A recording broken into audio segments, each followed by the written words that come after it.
नमस्कार, हल्ला बोल टीवी देख रहे हैं आप। मैं हूं आपके साथ प्रियंका। बता दें कि प्रधानमंत्री नरेंद्र मोदी ने चिराग पासवान को भाषण देने से रोक दिया, जिसके बाद तरह तरह की अटकलें लगाई जा रही है।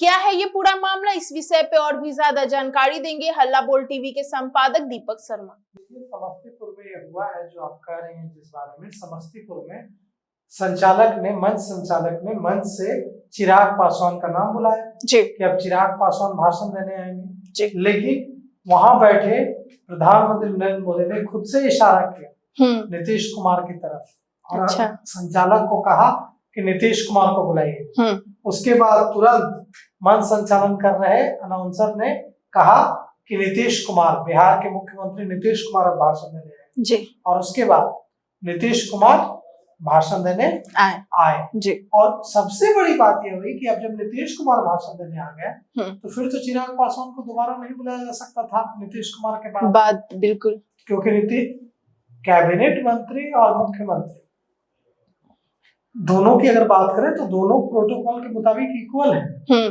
चिराग पासवान भारत सरकार के कैबिनेट मंत्री हैं और नीतीश कुमार बिहार के मुख्यमंत्री जी। लेकिन नीतीश कुमार तो बहुत सीनियर नेता है ना, तो वे तो चिराग के बाद नहीं बोल सकते। बिल्कुल। तो जब नीतीश कुमार आ गए तो फिर चिराग को कैसे बुलाया जाता? बिल्कुल, चिराग को ऑब्वियसली चिराग नहीं भाषण दे पाए। अब इसको लेकर तरह तरह की अटकलें लगाई जा रही है कि क्यों चिराग पासवान बोल लेते, उसके बाद नीतीश कुमार जाते, उसके बाद प्रधानमंत्री बोलते, लेकिन चिराग पासवान को जब अनाउंस कर दिया अनाउंसर ने मंच से कि अब भारत सरकार के मंत्री, भारत सरकार के कैबिनेट मंत्री चिराग पासवान आप सबको संबोधित करेंगे, उसके बाद प्रधानमंत्री नरेंद्र मोदी ने क्यों इशारा कर दिया बिल्कुल नीतीश कुमार को बुलाए।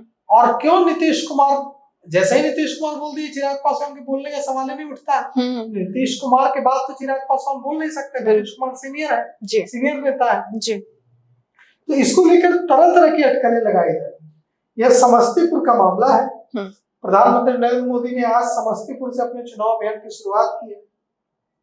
मंच पर अनाउंसर ने जो संचालन कर रहे थे उन्होंने केंद्रीय मंत्री, कैबिनेट मंत्री चिराग पासवान का नाम भाषण देने के लिए लिया। तभी प्रधानमंत्री नरेंद्र मोदी ने अनाउंसर की ओर, संचालक की ओर इशारा किया कि चिराग नहीं नीतीश कुमार को बुलाइए, नीतीश कुमार भाषण देंगे। इसके तुरंत बाद मंच संचालन कर रहे संचालक ने सीएम नीतीश कुमार को भाषण देने के लिए आमंत्रित किया जी। नीतीश कुमार खड़े हुए और मुख्यमंत्री नीतीश कुमार खूब बोले, पूरे फॉर्म में बोले, खूब दहाड़े और 10 मिनट बोले। 10 मिनट नीतीश कुमार ने भाषण दिया।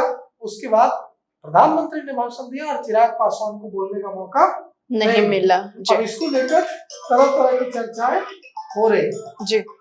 समस्तीपुर के प्रधानमंत्री नरेंद्र मोदी के इस इशारे की खूब चर्चा है, लेकिन इसके साथ साथ बेगूसराय में भी जो उन्होंने कहा है उसकी भी खूब चर्चा है। बेगूसराय में और समस्तीपुर दोनों जगहों पर उन्होंने मोबाइल की लाइट जलवाई लोगों से और कहा कि इतनी रोशनी में क्या आपको लालटेन की जरूरत है। और उन्होंने कहा कि कांग्रेस के शासनकाल में मोबाइल बहुत महंगा था, मोबाइल की फैक्ट्रियां सिर्फ 2 थी, अब 200 से ज्यादा फैक्ट्रियां। और उन्होंने, प्रधानमंत्री नरेंद्र मोदी ने बेगूसराय में मंच पर मशहूर लोक गायिका जो अब हमारे बीच नहीं रही, शारदा सिन्हा, उनको याद किया। छठ में शारदा सिन्हा के गीतों से पूरा पटना ही नहीं पूरा बिहार, यूं कहें कि जहां जहां पूरे भारत में छठ का महापर्व मनाया जाता है वहां वहां की गलियां, सड़कें शारदा सिन्हा के गीतों से गूंज उठती थी। शारदा सिन्हा नहीं है अब हमारे बीच, तो प्रधानमंत्री नरेंद्र मोदी ने बेगूसराय में शारदा सिन्हा को याद किया और उन्होंने जो छठ व्रती थे उनको, उनके बीच सूप भी बांटा। और वो जो सूप जो अर्घ दिया जाता है जिससे सूप ही कहते हैं ना उसको, जी जी, अर्घ का सूप। अब उन्होंने महागठबंधन पर खूब तीखा हमला किया है। महागठबंधन में जो सीटों की शेयरिंग हुई है और जो विवाद हुआ है उस पर प्रधानमंत्री नरेंद्र मोदी ने खूब तीखे हमले किए।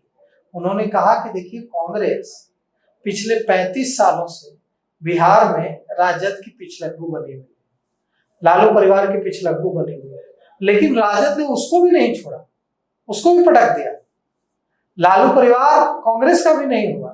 मतलब प्रधानमंत्री नरेंद्र मोदी तक भी एक खबर है कि ये जो सौदेबाजी हुई है कांग्रेस और राजद के बीच, इसमें तेजस्वी यादव विनर रहे हैं और कांग्रेस के हाथ कुछ नहीं लगा जी।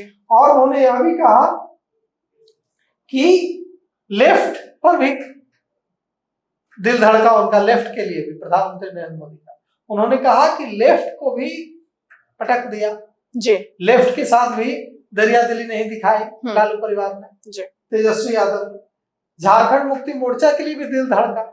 उन्होंने कहा कि देखिए झारखंड के मुख्यमंत्री की पार्टी है जेएमएम, उसको भी झटक दिया और लेफ्ट को भी लटका, लेफ्ट की जो पार्टियां थी सीपीआई, सीपीएम, सीपीआईएमएल वाले सबको लटका दिया। और उन्होंने कहा, प्रधानमंत्री नरेंद्र मोदी ने अपने भाषण में 17 बार जंगल राज का जिक्र किया। उन्होंने कहा कि 45 मिनट के भाषण में समस्तीपुर के कर्पूरी ग्राम में जब उन्होंने अपने चुनाव प्रचार अभियान की शुरुआत की तो अपने 45 मिनट के भाषण में 17 बार जंगल राज का जिक्र किया। और उन्होंने कहा कि अगर ये लोग आएंगे सत्ता में, सरकार में, तो फिर से बिहार को वहीं पहुंचा देंगे जहां बेटियां निकलने से होने के बाद डरती थी। और उन्होंने वादा किया कि अब अगर ये लोग आएंगे तो जंगल राज आएगा और अगर एनडीए की सरकार आएगी तो बिहार नई रफ्तार से आगे बढ़ेगा। देखिए प्रधानमंत्री नरेंद्र मोदी के इस वादे पर और जंगल राज का जो डर उन्होंने दिखाया है, उससे बिहार की जनता कितना प्रभावित होती है यह तो 14 तारीख को पता चल जाएगा। लेकिन सर, जहां चिराग पासवान को मोदी के हनुमान कहा जाता था, वहां नरेंद्र मोदी ने ही उनके साथ ऐसा किया, मंच पे नहीं बुलाया बोलने के लिए, तो ऐसा क्यों? आखिर मंच पर तो देखिए वो बैठे ही हुए थे, मंच पर तो कैबिनेट मंत्री हैं तो सब साथ में बैठे हैं, नीतीश कुमार, प्रधानमंत्री नरेंद्र मोदी, चिराग पासवान। लेकिन चिराग पासवान को मना करके क्यों भेजा, अब यह तो राज है। इसका जवाब तो प्रधानमंत्री के पास होगा, इसका जवाब तो मेरे पास नहीं है। इसका जवाब तो सिर्फ प्रधानमंत्री नरेंद्र मोदी जानते हैं जी। अब क्यों किया उन्होंने ऐसा, ये तो बात चिराग पासवान को पता होगी, प्रधानमंत्री नरेंद्र मोदी को पता होगी या नीतीश कुमार को पता होगी जी। तो देखिए कुछ समय लगेगा, ये बात सामने आ ही जाएगी कि इसके पीछे की कहानी क्या है। इसको जानने के लिए, इसके पीछे की कहानी जानने के लिए आपको थोड़ा इंतजार करना पड़ेगा जी। बिल्कुल। तो सुना आपने, इन सब को लेकर आपकी क्या राय हमें कमेंट बॉक्स में बताएं और इस पेशकश में इतना ही। आगे की खबर देखने के लिए बने रहे हल्ला बोल टीवी के साथ। धन्यवाद।